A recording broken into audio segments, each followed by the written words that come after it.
और फिर एक बार हाजिर हैं हम आपके साथ। मैं आपको बता दूं, सबसे पहले एक ब्रीफ इंट्रोडक्शन दे देता हूं मैं किस किस चीज़ के बारे में आजकल हमारी जो है तैयारी स्टार्ट हो गई है। ठीक है ना, आप यहां पर देख सकते हैं एसएससी वार्डनर, ठीक है ना, और फायरमैन यूपीएसआई और उत्तर प्रदेश लेखपाल के और अन्य सभी भर्तियों के लिए है। इवन एनटीपीसी और अन्य सभी भर्तियां उतनी भी हैं उनके बारे में भी यहाँ पर आराम से आप पढ़ सकते हैं। एक बार पढ़कर देखिए, मज़ा आएगा आपको पॉलिटी में। ठीक है, मैं हूँ आपका दोस्त और होस्ट सौरभ जैन। आगे बात कर लेते हैं हम। आज बात करेंगे फंडामेंटल राइट्स के बारे में। तो उससे पहले एक महत्वपूर्ण सूचना, पीडीएफ के लिए आप जो है हमारा टेलीग्राम ग्रुप ज्वाइन कर सकते हैं, ट्विटर, फेसबुक और व्हाट्सएप ग्रुप से भी जुड़ सकते हैं। ठीक है, तो आज बिना वक्त गवाए अब बात कर लेते हैं यहाँ पर अंडर आर्टिकल 19 की, है ना।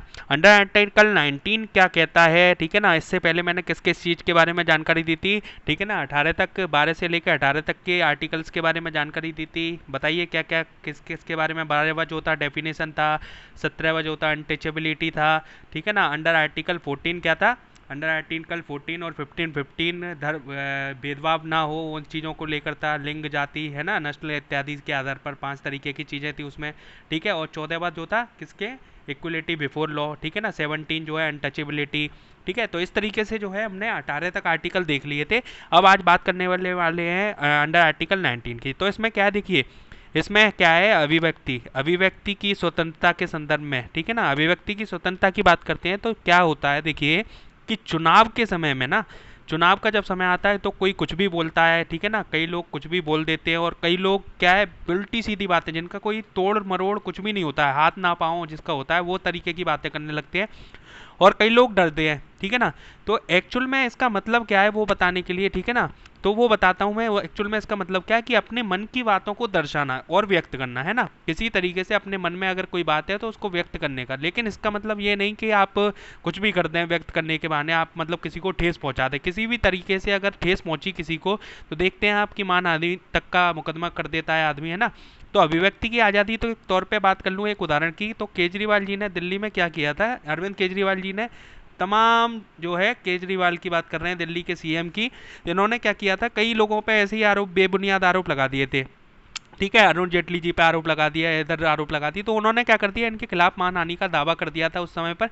तो मानहानि का जैसे ही दावा किया वो उस संदर्भ में इनको जो है जेल तक हो गई थी। ठीक है ना, तो इसका मतलब ये नहीं है आपको अभिव्यक्ति की आज़ादी, इसका मतलब आप कुछ भी करेंगे। आगे बात कर लेता हूँ मैं, ठीक है ना। किसी को गाली नहीं देनी है, ठीक है, अभिव्यक्ति के नाम पर, क्योंकि गाली वगैरह देना इसमें क्या है, आपको पहले ये समझना होगा कि ह्यूमैनिटी और एडिकेट्स से, जो कि आपको एडिकेट्स होते हैं ना, जो आपको स्कूल्स में और कॉलेज में सिखाए जाते हैं, तो उनको सीखना, उनके आधार पर भी आप डिसाइड कर सकते हैं ना। अब ऐसा नहीं है अभिव्यक्ति की नाम के आधार पर कि टी शर्ट उतार दी जाए, किसी न किसी ने टी शर्ट उतार दिया और सड़कों पर जो है घूम रहे हैं। गांगुली ने किया था ना एक बार, सौरभ गांगुली ने टी शर्ट उतार कर, तो उस तरीके से कुछ भी ऐसा नहीं करना है ना। अब इसमें क्या है, अगर ऐसा कुछ इनडिसेंसी का केस आप पर लगता है ना, टी शर्ट उतार कर घूमते हैं, तो 2 महीने तक की जो है सजा का प्रावधान है। ठीक है, जेएनयू में जो है हंगामा कर दिया था, किसने किया था, कन्हैया कुमार ने, देश के खिलाफ नारे लगा दिए थे, देश के खिलाफ जो नारे लगाए थे।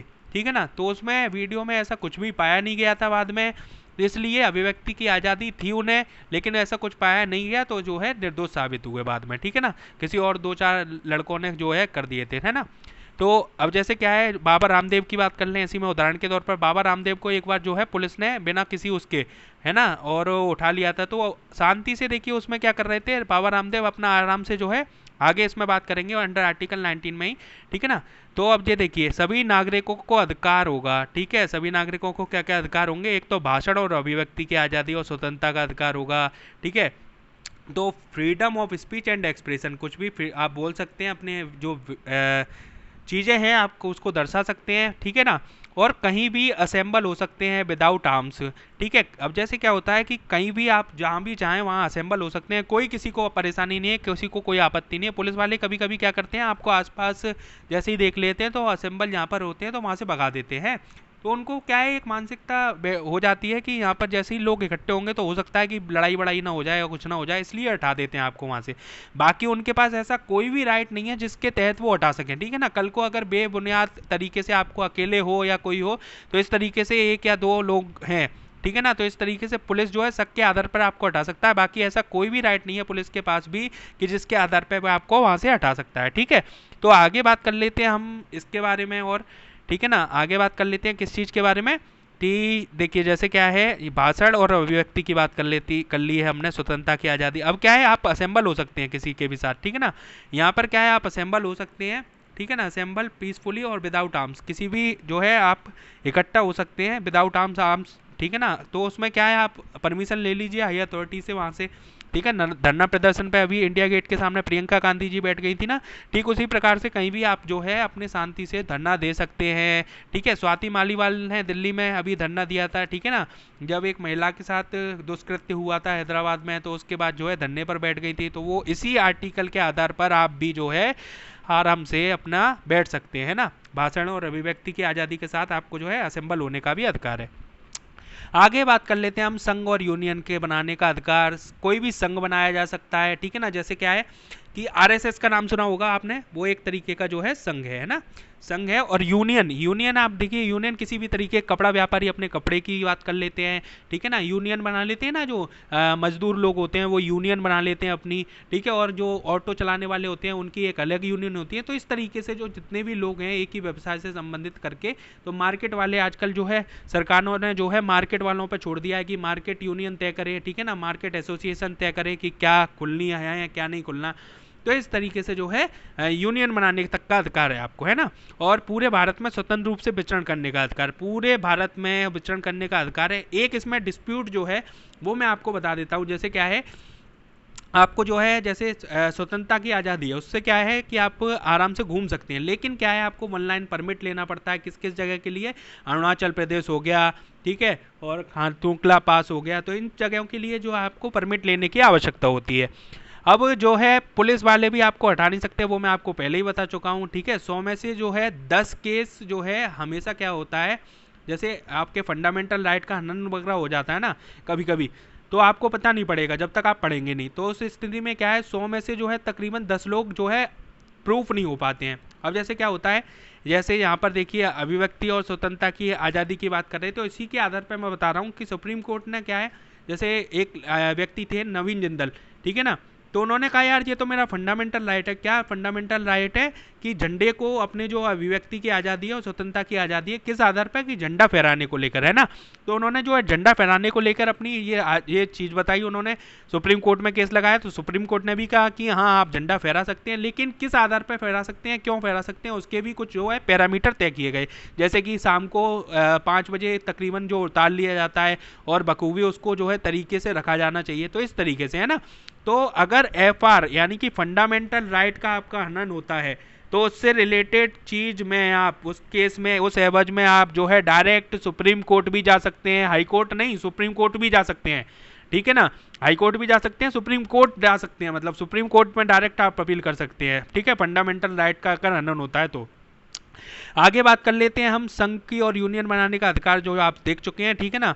और पूरे भारत में स्वतंत्र रूप से विचरण करने का अधिकार देख सकते हैं। अब 2 और रह गए हैं, ठीक है ना, अंडर आर्टिकल 19 में भारत के किसी भी क्षेत्र में बसने और निवास करने का अधिकार, ठीक है। कहीं पे भी जा सकते हैं, कहीं पे भी निवास कर सकते हैं, कोई भी व्यक्ति ऐसा नहीं होगा जो आपको कुछ कह सकता है, ठीक है। अब जैसे क्या है, कई लोग कहते थे मुंबई में एक बार क्या हुआ था, ये जो बाल ठाकरे वगैरह थे, ये जो लोग थे, तो ये क्या है वहाँ के जो लोग थे आपस में, तो बिहारी लोगों को आने के लिए मना कर दिया करते थे, इस तरीके का कुछ भेदभाव था। तो ऐसे ही अगर एवज हो ना, ऐसी कोई बात हो ना, तो आप एक बोर्ड लटका देना अपने गले में, और ठीक है ना, इस वाले आर्टिकल को लिख लेना, अंडर आर्टिकल 19E को लिखकर चले जाना, और देखते हैं फिर कौन सा क्या कर लेता है। इसके आधार पर आप जो है सुप्रीम कोर्ट केस कर सकते हैं सुप्रीम कोर्ट तक में, ठीक है, अगर कोई रोकता है। अभी देखा था ना चुनाव के समय पे जो है वाराणसी से उनको चुनाव नहीं लड़ने दिया गया था एक फौजी को, तो जो है उसने डायरेक्ट सुप्रीम कोर्ट का दरवाजा खटखटा दिया था, ठीक है। और किसी भी पेशे का आप अभ्यास कर सकते हैं, यहाँ पर बात कर लेता हूँ, किसी भी तरीके के पेशे का अभ्यास कर सकते हैं, जैसे किसी भी तरीके का हो वो, ये कोई मायने नहीं रखता कि, ठीक है ना, किस तरीके का है या क्या नहीं है, ठीक है ना, किसी भी तरीके के पेशे का हो वो उसका अभ्यास कर सकते हैं, व्यापार किसी भी तरीके का कर सकते हैं, व्यवसाय कर सकते हैं, ठीक है ना, और बिजनेस कर सकते हैं, ट्रेड कर सकते हैं, कोई रोकने वाला नहीं है आपको, ठीक है ना। इसकी बस कुछ शर्तें और नियम होते हैं, वो हर जगह एक देखिए लाइन एक जगह हर जगह होगी, कुछ ना कुछ लाइन होती है, तो उसको जो है पालन करिए, और बाकी आप जो है आसानी से इसका जो है कर सकते हैं, ठीक है, इस्तेमाल कर सकते हैं। अगर कोई नहीं करने देता है, कल को कुछ ऐसी बात पड़े तो आप कह देना, ठीक है, वहाँ पे इस वाले आर्टिकल के तहत जो है केस कर देना, ठीक है। और यहाँ पर बात कर लेता हूँ मैं, जैसे प्रैक्टिस कर सकते हैं आप, अभ्यास कर सकते हैं, ठीक है ना। और बचने का अधिकार है, किसी भी अभ्यास करने का अधिकार है। जैसे क्या है, बच्चे क्या होते हैं, माँ बाप ने क्या करा, जैसे जन्म से अधिकार है जी अभ्यास करने का, कुछ भी करो, माँ बाप कह देते हैं नहीं हमारा तो बच्चा फुटबॉलर नहीं बनेगा, ये वकील बनेगा, तो इस एवज में आप घर वालों के खिलाफ जो है यहाँ पर इस आर्टिकल को लेके केस कर सकते हैं। देखिए ऐसा कुछ करना नहीं है, कुछ भी ऐसा क्यों क्यों नहीं करना, क्योंकि देखिए ये इंडिया इंडिया है, ये यहाँ पे जो है माँ बाप खाने वाले खिलाने वाले जो है सब कुछ माँ बाप हैं, ठीक है ना। तो ऐसा कुछ करना नहीं है यहाँ पर, ठीक है। बाकी अधिकार है आपका, ठीक है ना, किसी भी क्षेत्र में आप बच सकते हैं और किसी भी चीज़ का जो है आधिकारिक तौर पर जो है अभ्यास कर सकते हैं, ठीक है। तो आज के लिए बस इतना ही। नमस्कार दोस्तों, बाय बाय।